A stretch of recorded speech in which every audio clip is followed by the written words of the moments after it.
Méditation du 10 décembre. Votre gratitude honore Dieu. Il n'y a guère au monde un plus bel excès que celui de la reconnaissance. Citation de Jean de la Bruyère. Un professeur de psychologie est entré dans la classe le premier jour du cours en apportant une pile de papier et a demandé à ses élèves d'en prendre autant qu'ils le voulaient et d'y écrire les raisons pour lesquelles ils étaient reconnaissants. Lorsqu'ils avaient terminé, ils pouvaient partir. Le lendemain, il a lu à haute voix ce que deux étudiants avaient écrit. Celui qui avait terminé le premier et celui qui avait remis son papier en dernier, parce que le cours était terminé et que le professeur lui avait demandé de lui remettre ce qu'il avait écrit. Le premier papier contenait deux choses. Premièrement, je suis reconnaissante pour ma santé, mais il s'est avéré que la jeune fille était fumeuse. Deuxièmement, je suis reconnaissante pour mes études à l'université, mais il s'est avéré qu'elle n'était pas une bonne étudiante. Son manque d'intérêt pour le test correspondait au manque de cohérence de ses réponses. On pouvait facilement dire qu'elle n'était pas une personne reconnaissante, même si elle avait écrit deux motifs de reconnaissance sur un morceau de papier. Dans le deuxième document, je ne mentionnerai que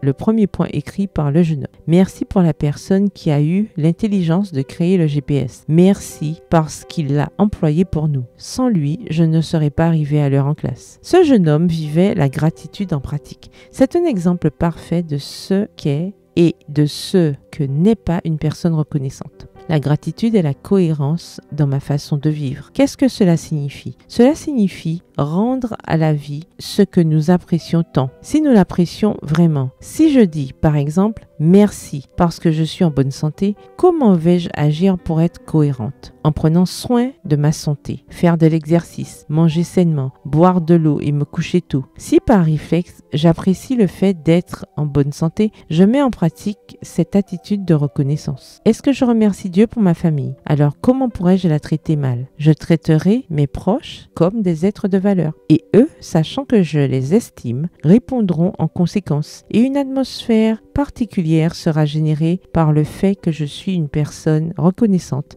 qui vit de manière cohérente. C'est l'effet multiplicateur de la gratitude. En appréciant ce que j'ai et en prenant soin, parce que j'en suis reconnaissante à Dieu, je reçois davantage de bénédictions dans tous les aspects de ma vie, ma santé, mes relations sociales et mon bonheur. Quel est votre niveau de cohérence dans cet aspect de votre vie? Pouvez-vous dire de vous-même que vous êtes une personne vraiment reconnaissante? Vivez-vous dans la gratitude envers Dieu? Alors vous l'honorez. Le verset du jour se trouve dans Psaume 50, le verset 23 dans la version Bible en français courant. Celui qui m'honore, c'est celui qui m'offre sa reconnaissance. Bonne journée, que l'Éternel vous bénisse.